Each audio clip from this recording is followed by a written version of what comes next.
नमस्कार साथियों, मैं भानु प्रताप त्यागी आप लोगों का स्वागत करता हूं learn and grow educational channel पर।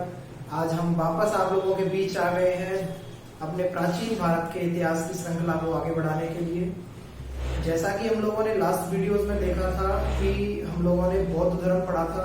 बौद्ध धर्म का पहला पार्ट मैंने आप लोगों को पढ़ाया था एक वीडियो में, और दूसरी वीडियो में मैंने आपको बौद्ध धर्म का दूसरा पार्ट पढ़ाया था। आज हम आपको बताने जा रहे हैं जैन धर्म के बारे में। ये दोनों धर्म वैसे तो साथियों बहुत दोनों सिमिलर है, समानता भी इनके हम आगे पढ़ेंगे। इनके बीच में क्या समानता रही, क्या इनके बीच में असमानताएं रही, कैसे इन दोनों पे प्रसार हुए, कैसे इन दोनों को लोगों ने ग्रहण किया, ये सारी चीजें जो है हम आपको पढ़ाएंगे। अब आपके यूपीएससी का रिजल्ट भी आज आ चुका है, थोड़ी सी चर्चा कर लेते हैं। तो यूपीएससी में जो टॉप 3 रैंक है वो महिलाओं ने अपना स्थान दर्ज किया है। श्रुति शर्मा है, उन्होंने यूपीएससी को टॉप किया है 2021 को। तो साथियों ऐसे ही लगे रहिए। देखिए, टॉप करने की उम्मीद किसी को नहीं होती कि कौन टॉप करेगा, क्या करेगा, लेकिन क्या होता है कि श्रुति शर्मा को भी नहीं पता था कि वो टॉप करेंगी। उन्होंने खुद इंटरव्यू में बताया था कि मुझे नहीं पता था और ना ही मुझे उम्मीद थी कि मैं टॉप करूंगी, लेकिन उन्होंने फिर भी टॉप किया। लेकिन हमें इतना पता होता है कि हाँ, हम कहीं ना कहीं अच्छे जो है रैंक से हम लोग पास होंगे। देखो, फर्स्ट रैंक तो कोई डिसाइड कर नहीं सकता है आप लोगों की, ना किसी ने आज तक की है। इसलिए लगातार जुड़े रहिए और अपनी तैयारी को बरकरार करते रहिए। क्लास को शेयर कर दीजिए, जिससे आज जैन धर्म जो भी पढ़ना चाहे पढ़ लेगा। हम जैन धर्म पे आज चर्चा करने जा रहे हैं। तो देखिए, जैन धर्म साथियों जो है, जैसे बौद्ध धर्म था, बौद्ध धर्म का प्रचार हुआ था पूरे भारत के अंदर, भारत से बाहर भी उसका प्रचार हुआ था, उसी प्रकार जैन धर्म भी कहीं ना कहीं अपनी चरम सीमाओं पर था। लेकिन हुआ यूं था कि जैन धर्म अपनी जो प्रचार कर पाया था वो कम इसलिए कर पाया था क्योंकि जैन धर्म के जो रूल्स एंड रेगुलेशन थे, जैसे कि इसकी जो नियमावली थी, अत्यंत कठोर थी। और अत्यंत कठोर होने के कारण ही इसको लोगों ने अपनाने में, थोड़ा सा लोगों को अपनाने में जो है कठिनाई का सामना करना पड़ा। अब जैन धर्म के लोगों ने, एक तो सबसे बड़ी चीज थी इसमें ब्रह्मचर्य का पालन। अब ब्रह्मचर्य का पालन साथियों देखो, कोई आसान या कोई कहना या सिर्फ कहने मात्र से ये पूरी नहीं होती है चीज। जब आप ब्रह्मचर्य का पालन करने के लिए आपको बोला जाएगा तो इतनी कठोर नियमावली थी जो कि जैन धर्म में, और इसको कठोरता से पालन करवाया जाता था। ऐसा नहीं था कि आप लोग नॉर्मली इसको पालन कर लो, बड़े ही कठोरता के साथ इसका पालन करवाया। अब जैन धर्म में क्या होता है कि इन चीजों का कठोरता से पालन करवाया जाने लगा तो लोगों ने इसको नहीं कर पाए। और विदेशों में ये इसलिए प्रचलित नहीं हुआ कि इसमें क्या था कि ब्रह्मचर्य के पालन के साथ साथ नग्न अवस्था में रहने की, तपस्या जो करने की, जो इसके आचार्य थे, जो इसके तीर्थंकर थे, उनको नग्न अवस्था में रहने के लिए जो है इसकी नियमावली में शामिल था। और जब नग्न अवस्था में रहने की नियमावली इसमें शामिल थी तो विदेशी जो है वातावरण क्या होता है, इसके अनुकूल नहीं था। कहीं कहीं जैसे आप चाइना में चले जाओ तो चाइना में हर समय लोग नग्न अवस्था में रहकर इसकी तपस्या नहीं कर सकते। भाई, वहां इतनी बर्फ है, वहां का मौसम इतना खतरनाक है, वहां इतनी सर्दी होती है कि नग्न अवस्था में जो है वहां का कोई भी आचार्य या इसका तीर्थंकर रह के तपस्या नहीं कर सकता या इसके आचरणों को फॉलो नहीं कर सकता। तो एक तो ये रीजन था कि ये विदेशों में इसका प्रचार कम हुआ था। अब हम देखते हैं वही 2600-2700 साल पुरानी बात को कि जैन धर्म का आखिरकार उदय कैसे हुआ, इसके उदय के क्या कारण रहे थे, लोगों ने इसको कैसे जो है अपनाया, क्या इसमें रीजन ऐसे रहे थे कि लोग इसको अपनाने के लिए आगे बढ़ रहे थे। तो जैसा कि आप लोगों ने सुना ही है कि जैन धर्म के जो संस्थापक थे वो महावीर स्वामी थे। इनके बारे में अभी हम पढ़ेंगे क्लास में आगे। तो जैन धर्म के जो संस्थापक थे वो महावीर स्वामी थे, और हम आज इसके पढ़ेंगे उदय के कारण। उदय के कारण, जैन धर्म के उदय के कारण। तो साथियों 2600-2700 साल पहले क्या है, लोगों में अहिंसा बढ़ने लगी थी, हिंसा बढ़ने लगी थी, और बहुत सारे ऐसे रीजंस समाज में उभर के आने लगे थे कि लोग एक दूसरे से असंतोष व्यवस्था को महसूस कर रहे थे।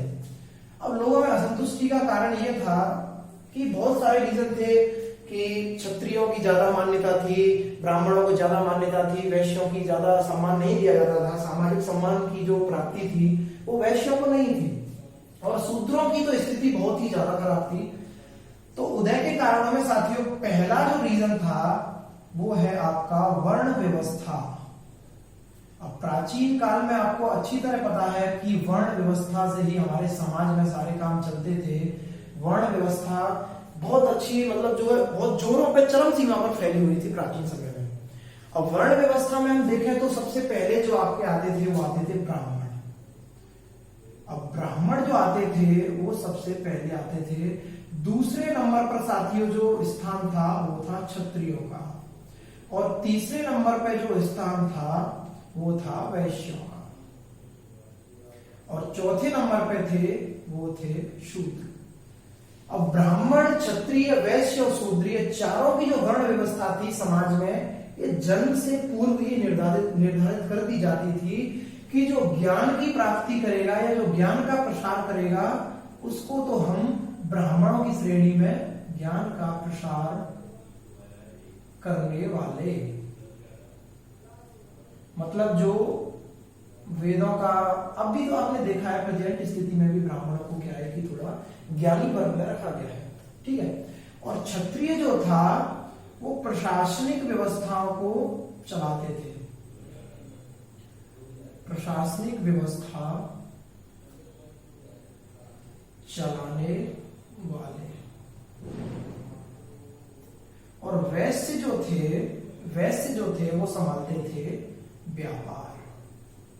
वैश्य जो थे वो व्यापार संभालते थे, और शूद्र जो थे वो संभालते थे सेवा और भी आपके छोटे मोटे जो काम थे उनको शूद्रों को सौंपा गया था। अब साथियों दिख रहा है क्या आप लोगों को?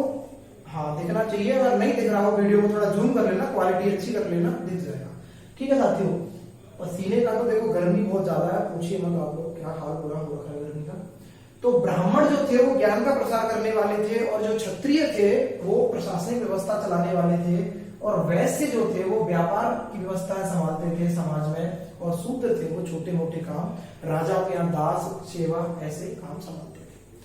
अब क्या होता है, एक कहानी आपको बताता हूं।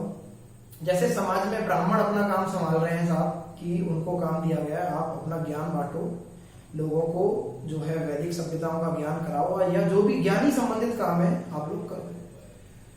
अब क्षत्रियों को जो है, क्षत्रियों के बीच में ये आया कि यार हम लोग तो प्रशासनिक व्यवस्था संभालते हैं, हम लोग सुरक्षा संभालते हैं, राज्य की सुरक्षा व्यवस्थाओं को देखते हैं, तो फिर भी हमारा दर्जा जो है, हमारा जो सम्मानित व्यवस्था है वो ब्राह्मणों से नीचे इस तरह की क्यों है।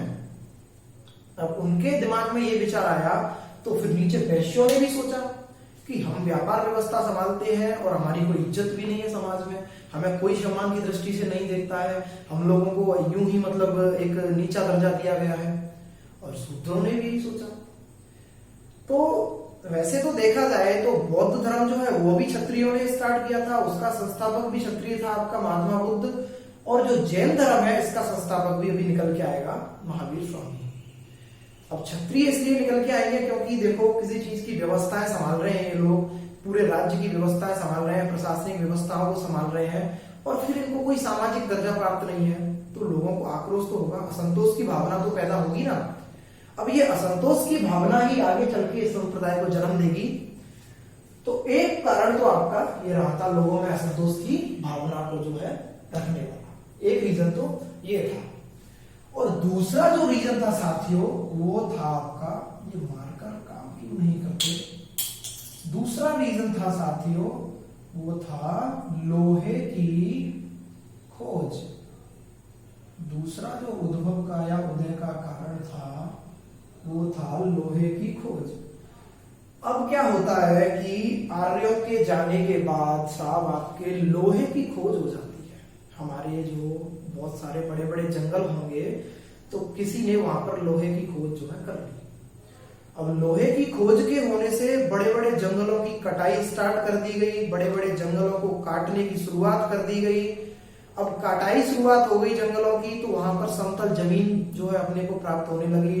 बहुत सारी समतल जमीन जो है वो उत्पन्न हो गई और कृषि की व्यवस्थाओं में सुधार होने लगा।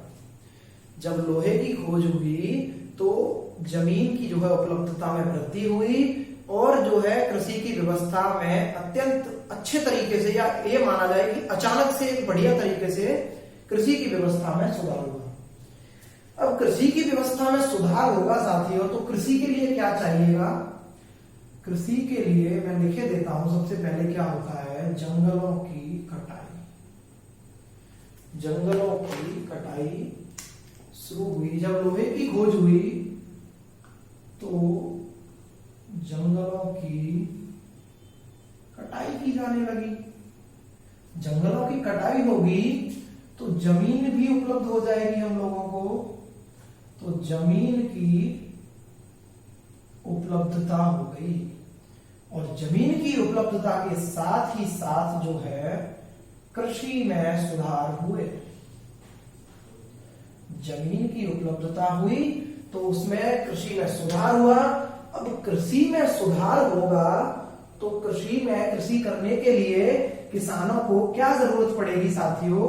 किसानों को जरूरत पड़ेगी बैलों की।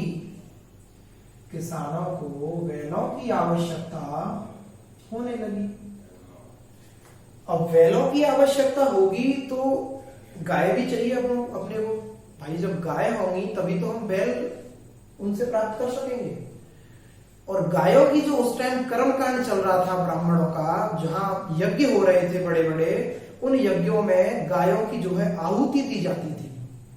गायों की आहुति दी जाती थी, और गायों की जब आहुति दी जाएगी, गायों की कमी हो जाएगी, और गायों की कमी हो जाएगी तो हमें बैलों की उपलब्धता भी नहीं होगी। और बैलों की इस कमी के कारण ही लोगों में असंतोष की भावना उत्पन्न होने लगी।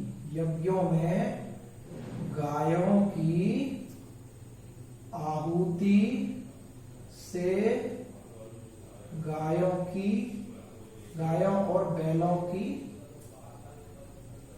कमी, अब लोगों में हुआ असंतोष की भावना कि हमको तो भाई कृषि के लिए बैलों की आवश्यकता पड़ेगी, और आप लोगों ने जो है बैलों को आहुति दी जाने लगी है, गायों की आहुति दे रहे हैं आप लोग, और बैलों की कमी हो रही है, तो लोगों में असंतोष हुआ। उन लोगों ने एक ऐसे संप्रदाय की खोज स्टार्ट की जिसमें उन लोगों को ऐसे असंतोष की भावना ना हो, जिसमें उनको गाय और बैलों की उपलब्धता हो सके, गायों की आहुति ना दी जाए कहीं यज्ञ में, गायों को ना मारा जाए, तो लोग ऐसे संप्रदाय की खोज में निकल पड़े। ये हो रहा है इसका दूसरा कारण। अब साथियों तीसरे कारण की ओर बढ़ते हैं, तो इसके तीसरे कारण में था सिक्कों का प्रचलन। तीसरा जो इसका कारण था वो था सिक्कों का प्रचलन। सिक्कों के प्रचलन की बात करें तो करीब 500 ईसा पूर्व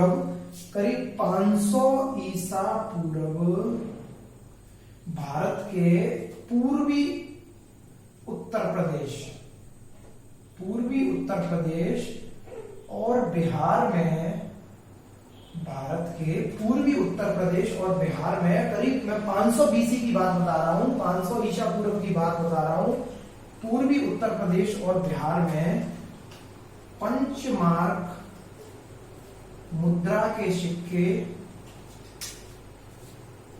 प्रचलन में आए। पंचमार्क मुद्रा के सिक्के प्रचलन में आए। अब जब सिक्के यहां आ गए, इनको आहत सिक्के भी कहते थे, आहत मुद्रा के सिक्के भी कहते हैं इनको, जो 500 ईसा पूर्व भारत के जो है उत्तर प्रदेश, पूर्वी उत्तर प्रदेश और बिहार में इनकी जो है खोज हुई। अब धीरे धीरे साथियों सिक्कों का प्रचलन बढ़ने लगा, सिक्कों का प्रचलन बढ़ने लगा। और मैंने आप लोगों को बताया था कि व्यापार व्यवस्था को कौन संभालते थे? व्यापार व्यवस्था को जो है वैश्य संभालते थे, वैश्य संभालते थे समाज में व्यापार व्यवस्था को। तो जो ये व्यापार व्यवस्था संभाल रहे हैं, और सिक्कों के प्रचलन से क्या होगा, इनकी व्यापार व्यवस्था बहुत अच्छी हो जाएगी। मतलब धीरे धीरे व्यापार व्यवस्था में सुधार होने लग जाएगा और वैश्यों की स्थिति में सुधार होगा। वैश्य धीरे धीरे अपनी आर्थिक स्थिति को सुधारने लगे। वैश्य जो थे अपनी आर्थिक स्थिति को सुधारने लगे। तब फिर क्या होता है, वैश्यों ने सोचा कि हमारी आर्थिक स्थिति अब सुधर रही है और हमको सामाजिक स्तर में जो हमारी सामाजिक सम्मान की अगर बात की जाए तो सामाजिक सम्मान हमें कम प्राप्त है। मतलब समाज में हमारी ऐसी कोई अच्छी स्थिति नहीं है, एक हीन दृष्टि से हमको देखा जाता है, जबकि हम व्यापार व्यवस्था को भी संभाल रहे हैं और जो है आपके सिक्कों के प्रचलन से उनकी आर्थिक स्थिति भी जो सुधरती जा रही थी। तब इन लोगों ने सोचा कि क्यों ना एक ऐसे संप्रदाय की खोज की जाए, क्यों ना एक ऐसी जगह हम लोग जाएं जहां हमारी सामाजिक स्थिति में सुधार हो जाए और हमें थोड़ा समाज में उच्च स्तर का दर्जा प्रदान किया जाए। तो एक कारण इसका तीसरा जो है सिक्कों का प्रचलन भी रहा। अब मैं चौथे कारण की बात करता हूं साथियों, वो था युद्ध अनुरागी सभ्यता। युद्ध अनुरागी सभ्यता, ये इसका चौथा कारण रहा। युद्ध अनुरागी सभ्यता किसको बोलते हैं? युद्ध अनुरागी सभ्यता वो होती है, जैसे अगर सिंधु घाटी सभ्यता की बात करी जाए तो सिंधु घाटी सभ्यता युद्ध अनुरागी नहीं थी। सिंधु घाटी सभ्यता में कोई भी हथियारों के प्राक्षेप्य या उसके हथियारों का कोई भी प्रूफ ऐसा नहीं था जिससे हम उसको युद्ध अनुरागी सभ्यता कह सकें। तो युद्धों की वजह से साथियों उस टाइम प्राचीन भारत में कोई कहीं तुर्की आक्रांत आ जाता था, कभी कोई आक्रांत आ जाता था।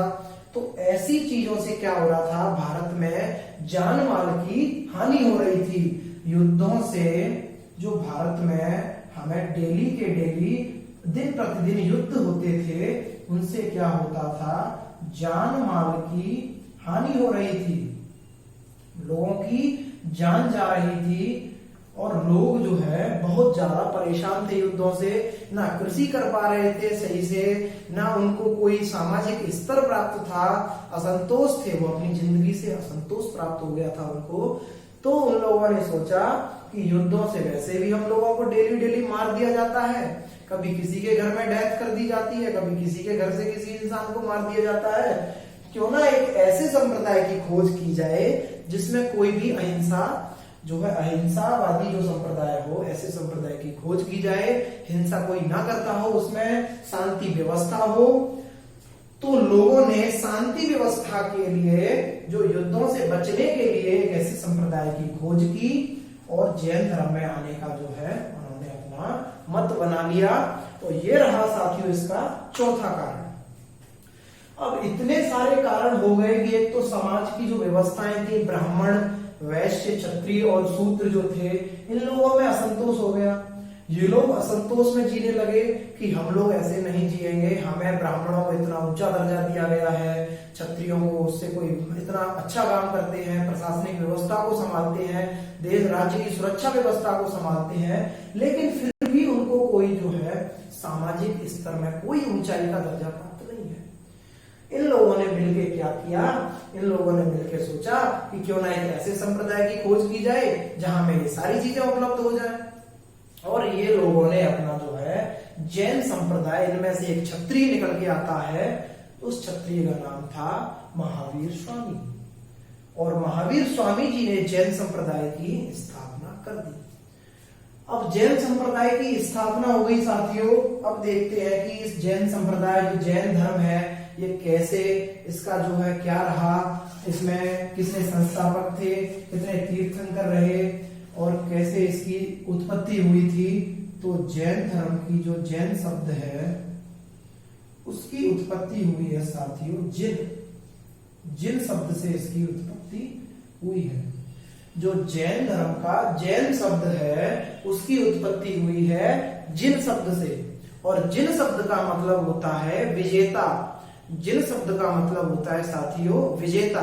विजेता बोले तो अपनी इंद्रियों पे जीत हासिल करने वाला, अपनी इंद्रियों को जीत लेने वाला, उसको कहते हैं जिन। और जैन धर्म का जो असली जो मोटिव था या असली उद्देश्य था, या जैन धर्म की जो स्थापना या इसके असली जो रूल एंड रेगुलेशन था, वो सिर्फ यही था कि जो इंद्रियों को जीत लेगा, जो इंद्रियों पे ज्ञान अपनी जीत प्राप्त कर लेगा, वही जैन धर्म का सच्चा अनुयायी या सच्चा प्रचारक या सच्चा आचार्य कहलाएगा। जिन शब्द से हुई, जिसका अर्थ है, जिसका अर्थ है विजेता। ब्रैकेट में लिखे देता हूं, इंद्रियों पर जीत हासिल करने वाला। ये हो गया साथियों आपका जिन शब्द का मतलब। अब जैन धर्म की स्थापना भी हो गई और जैन धर्म जो है आगे प्रचार प्रसार की बातें हम अगली वीडियो में कर लेंगे, अगर समय मिला तो अभी कर लेंगे। अब देखते हैं साथियों की जो बौद्ध धर्म में जो थे, बौद्ध धर्म की जो प्रचार करने वाले थे वो किस तरह होती थी, बौद्ध संघ से होती थी। जो महात्मा बुद्ध थे बौद्ध धर्म के, उन्होंने आपकी बौद्ध संघों की स्थापना कर दी थी। उसके प्रचार प्रसार के लिए बौद्ध संघों की स्थापना की, जो अपने भारत में और भारत से बाहर जो है प्रचार प्रसार करते थे। इसी तरह जैन धर्म में जो थे, इनके लीडर को या इनके प्रचार करने वाले नेता को, उसको कहते थे तीर्थंकर। उसको क्या कहते थे, तीर्थंकर कहते थे। जो जैन धर्म के प्रचार प्रसार करने वाले लीडर थे उनको हम तीर्थंकर कहते थे। और जैन धर्म में 24 तीर्थंकर हुए थे। आपसे ये सवाल ऑब्जेक्ट में पूछ लिया जाता है कि जैन धर्म में कितने तीर्थंकर हुए थे, तो आपका जवाब होना चाहिए 24। 24 तीर्थंकर हुए थे। तीर्थंकर बोले तो शुद्ध हिंदी भाषा में लीडर या नेता, जो जैन धर्म का प्रचार प्रसार करने के लिए आगे रहते हैं, जो मुखिया रहते हैं, जिन्होंने जैन धर्म का प्रचार प्रसार किया भारत में, उनको कहते थे तीर्थंकर। अब साथियों 24 तीर्थंकर वैसे कभी पूछेगा नहीं, पहला तीर्थंकर पूछ लेता है। तो पहला तीर्थंकर था ऋषभदेव और जो सबसे अंतिम तीर्थंकर था 24वां, वो थे महावीर स्वामी जी। और जो 23वां जो तीर्थंकर था वो थे पार्श्वनाथ जी। वैसे मैं आपको लिखे देता हूं 24 तीर्थंकरों को, आपको याद करना हो तो आप याद कर सकते हैं। ठीक है, तो पहले जो तीर्थंकर थे, पहले जो तीर्थंकर थे वो थे ऋषभदेव। पहले जो तीर्थंकर थे वो थे ऋषभदेव। और जो आपके दूसरे तीर्थंकर थे वो थे अजीतनाथ। अजीतनाथ। तीसरे जो तीर्थंकर थे साथियों वो थे संभवनाथ। संभवनाथ। चौथे थे आपके ऋषभदेव, अजीतनाथ, संभवनाथ और अभिनंदन। अभिनंदन। पांचवें थे सुमितनाथ।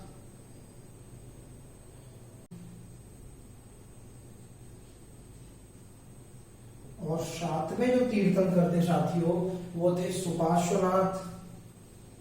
सुपार्श्वनाथ। आठवें जो तीर्थंकर थे वो थे चंद्रप्रभा। चंद्रप्रभा। और जो नवे तीर्थंकर थे, मार्कर एक तो समस्या करता है, वो थे पुष्पदंत। और 10वें जो थे वो थे शीतलनाथ।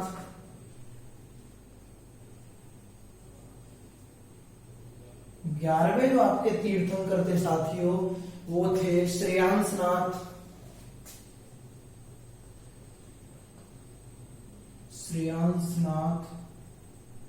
12वें जो थे वो थे वसुपूज्य। 12वें तीर्थंकर जो थे वो थे वसुपूज्य। 13वें जो थे वो थे विमलनाथ। 14वें जो थे, 14वें जो तीर्थंकर थे साथियों वो थे अनंतनाथ। अनंतनाथ। 15वें जो तीर्थंकर थे आपके, 13वें विमलनाथ, 14वें अनंतनाथ और 15वें थे आपके धर्मनाथ। नीचे मेरा हाथ समस्या कर रहा है। और 16वें तीर्थंकर थे वो थे शांतिनाथ।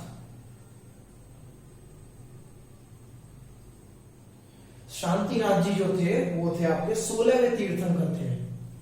ठीक है, अब आते हैं 17वें तीर्थंकर पर। तो ये थे कुंथुनाथ। कुंथुनाथ हो गए आपके शांतिनाथ, कुंथुनाथ और अरनाथ। 19वें थे मल्लीनाथ। 20वें थे साथियों, मल्लीनाथ के बाद आते हैं आपके मुनि सुब्रतनाथ। मुनि सुब्रतनाथ। और 21वें थे नेमिनाथ। नामीनाथ हो गए क्या आपके? नेमिनाथ जो थे, नामीनाथ थे, नामीनाथ। 22वें थे आपके अरिष्ट। अरिष्ट नेमी। 22वें जो तीर्थंकर थे साथियों वो थे अरिष्ट नेमी। और 23वें आपके मैंने अभी बताया था आपको पार्श्वनाथ जी थे। और 24वें और अंतिम तीर्थंकर थे महावीर जी। 24वें और अंतिम जो तीर्थंकर थे वो थे साथियों महावीर जी। ठीक है, जैन धर्म के 24 तीर्थंकर हुए थे, जिनमें से सबसे पहले तीर्थंकर थे ऋषभदेव, दूसरे थे अजीतनाथ, तीसरे थे शंभवनाथ, चौथे थे आपके कौन थे चौथे, मैं देख लेता हूं, अभिनंदन, 5वें सुमितनाथ, 6वें पदम प्रभु, 7वें शोकासुनाथ, 9वें चंद्रप्रभा, पुष्पदंत, शीतलनाथ, श्रेयांसनाथ, वसुपूज्य, विमलनाथ। ये जो आपके सभी जो है तीर्थंकर थे, इनको याद करना वैसे जरूरी नहीं है, मैं आपको महत्वपूर्ण बता देता हूं। एक तो आपसे सबसे पहला पूछ सकता है, तो सबसे पहले जो थे वो थे ऋषभदेव। इनको आदिनाथ भी कहते हैं साथियों, इनको आदिनाथ भी कहा जाता है, या इनका दूसरा नाम जो है वो आदिनाथ भी है। और एक आपसे पूछ सकते हैं 23वें नंबर के और चौथे जो महावीर स्वामी है वो महत्वपूर्ण है। और इनके जो है साथियों तीर्थंकर थे, उनके कुछ प्रतीक रखे गए थे। हर जो अपना तीर्थंकर था, जो प्रत्येक तीर्थंकर था, उन्होंने कुछ अपने स्पेशल प्रतीक रखे हुए थे, उनको भी हम पढ़ लेते हैं। वो भी महत्वपूर्ण ज्यादा नहीं है, एक दो का ही बता देता हूं आपको। तो जो ऋषभदेव के थे, ऋषभदेव जी का तीर्थंकर था, वो तीर्थंकर का प्रतीक था, वो था आपका वृषभ। ऋषभदेव जी का तीर्थंकर वृषभ था, जिसको हम बैल कहते हैं। और जो अजीतनाथ जी थे, अजीतनाथ जी का मैं इधर लिख देता हूं, इनका था हाथी। अजीतनाथ जी जो तीर्थंकर हुए थे, उनका प्रतीक था हाथी। और पार्श्वनाथ जी का था हिरण। और महावीर जी का था सिंह। ठीक है, यहां तक हम लोगों ने बात कर ली है कि जैन धर्म में 24 तीर्थंकर हुए थे। पहले ऋषभदेव थे, जिनका जो प्रतीक है वो वृषभ है, वृषभ बैल को कहते हैं। 23वें पार्श्वनाथ थे, जिनका प्रतीक है आपका हिरण। और 24वें महावीर स्वामी है, जिनका प्रतीक है आपका सिंह। ठीक है, अब यहां तक बात हो गई साथियों, तीर्थंकर हुए, इनके लीडर हुए जैन धर्म के। यहां से आगे इन लोगों ने अपनी प्रचार प्रसार की व्यवस्थाओं का जो है संभाला, प्रचार प्रसार की व्यवस्था की, वो तीर्थंकरों के माध्यम से की जाती थी। बुद्ध धर्म में बौद्ध संघ करते थे, बौद्ध संघ में जो होते थे वो करते थे, और जैन धर्म में जो थे वो तीर्थंकर करते थे। अब यहां तक बात हो गई है तीर्थंकरों की। अब मैं इसको थोड़ा साफ कर देता हूं और महावीर स्वामी जी के बारे में पढ़ लेंगे साथियों, कि जो महावीर स्वामी जी थे, इन्होंने कैसे स्थापना की, इन्होंने क्या किया, आगे जाके कैसे पूरी व्यवस्थाओं को इन्होंने संभाला, इनका बचपन का नाम, इनका पारिवारिक जीवन, इन्होंने कब गृह त्याग किया, इन्होंने घर को कब छोड़ा, और इन्होंने कब ज्ञान की प्राप्ति हुई, कौन सी जगह पर ज्ञान की प्राप्ति हुई, ये तमाम चीजों को आप पढ़ लेते हैं। ठीक है, मार्कर की व्यवस्थाएं मैं देख लेता हूं, आ जाइए। तो महावीर स्वामी जी जो है, महावीर स्वामी जी जो है,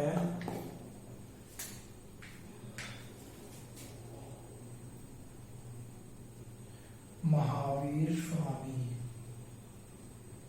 जैन धर्म के प्रवर्तक। ये कौन थे साथियों? ये थे जैन धर्म के प्रवर्तक। ठीक है। इनके बचपन का नाम अक्सर हम लोग पूछा जाता है। इनके बचपन का नाम था वर्धमान। कहते हैं ना वर्धमान महावीर स्वामी, इनका पूरा नाम हम लोग लेते हैं ना वर्धमान महावीर स्वामी। तो इनके बचपन का नाम था वर्धमान। इनके पिता का नाम था सिद्धार्थ। इनके पिता का नाम था सिद्धार्थ। इनके पिता का नाम साथियों था सिद्धार्थ, जो क्षत्रियों के संघ के कौन थे? हेड थे। क्षत्रियों के संघ के प्रमुख। इनकी माता जो थी वो त्रिशला थी। त्रिशला देवी इनकी माता थी। वो लक्ष्मी कुल के जो प्रधान थे या प्रमुख नरेश थे, चेटक नाम था, उनकी बहन थी। जो लिच्छवी कुल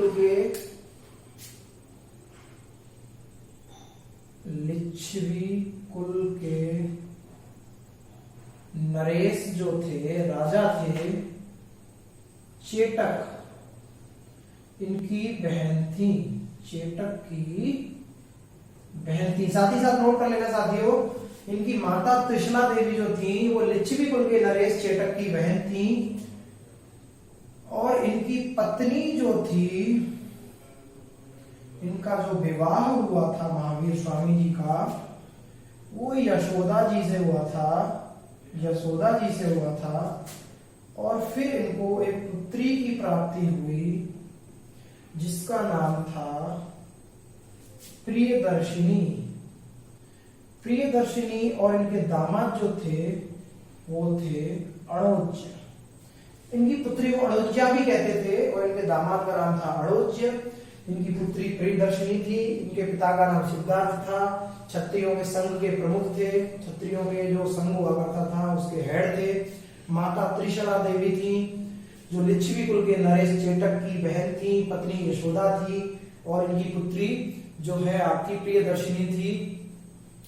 अब साथियों क्या होता है कि महावीर स्वामी का बढ़िया एकदम पारिवारिक जीवन चल रहा था, लेकिन इन असंतोष को देखते हुए, समाज की व्यवस्थाओं को देखते हुए लोगों में कैसे असंतोष फैल रहा था।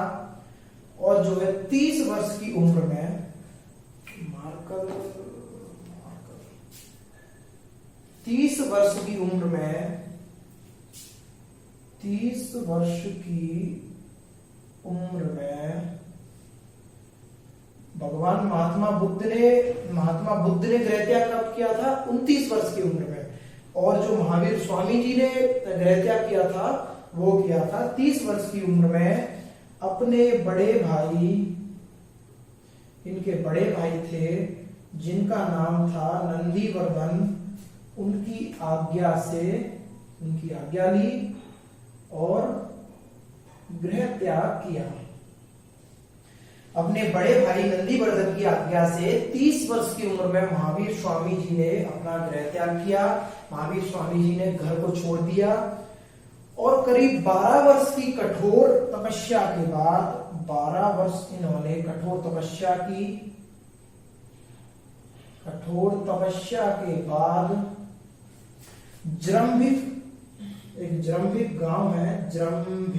गांव है, उसके पास में एक नदी बहती है जिसका नाम है ऋजुपालिका। जृंभिक गांव के समीप ऋजुपालिका नदी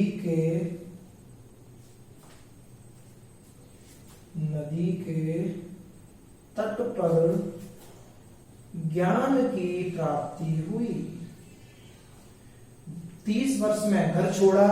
12 साल बाद इनकी जब 42 वर्ष की उम्र थी तब इनको जृंभिक गांव के समीप एक नदी बहती है ऋजुपालिका, उसके तट पर ज्ञान की प्राप्ति हुई। और जैन धर्म में ज्ञान को कैवल्य कहा जाता है, ज्ञान प्राप्ति को कैवल्य की प्राप्ति कहा जाता है, जो इनको 42 वर्ष की उम्र में महावीर स्वामी को प्राप्त हुआ। और अब यहाँ से आगे क्या होगा, ये अपना ज्ञान प्राप्त करेंगे, अपना जो ज्ञान प्राप्त किया है उसके उपदेश देंगे जाके भारत के मुख्य मुख्य जगहों पर। ये लोग जो है जैन धर्म के जो प्रचारक थे, 12 महीने में से 8 महीने तो क्या करते थे, ये लोग अपना प्रचार प्रसार करते थे, क्योंकि देखो इनको भी रेस्ट की जरूरत होती थी। और बारिश के टाइम पर जब बरसात का मौसम होता है तो 4 महीने ये लोग किसी भिन्न भिन्न जगह पर, मैं बताऊंगा कहाँ कहाँ ये लोग रुकते थे, वैशाली में, बिहार में, पाटलिपुत्र में, कहाँ कहाँ रुकते थे, ऐसी जगहों पर रुक के और जो है विश्राम करते थे। बाकी 8 महीने प्रचार करते थे। और इस प्रकार ये लोगों ने अपना प्रचार प्रसार किया। मैं अगली वीडियो में पढ़ा दूंगा, अभी मेरी क्लास नेक्स्ट क्लास का टाइम हो रहा है, अगली वीडियो में पढ़ा दूंगा कि जैन धर्म का प्रचार कैसे हुआ, जैन धर्म के सम्मेलन कहाँ कहाँ हुए, जैन धर्म के मुख्य सिद्धांत कहाँ थे, क्या थे, और जैन धर्म का जो है भारत से बाहर प्रचार क्यों नहीं हुआ। ये सारी चीजें हम लोग अगली वीडियो में पढ़ लेंगे। फिलहाल इतना देख लीजिए। महावीर स्वामी जो जैन धर्म के प्रवर्तक थे, इनके बचपन का नाम वर्धमान था, इनके पिता सिद्धार्थ थे, और इनका जन्म जो है साथियों कहाँ पे हुआ था, वैशाली के समीप कुंड ग्राम में हुआ था। वैशाली के समीप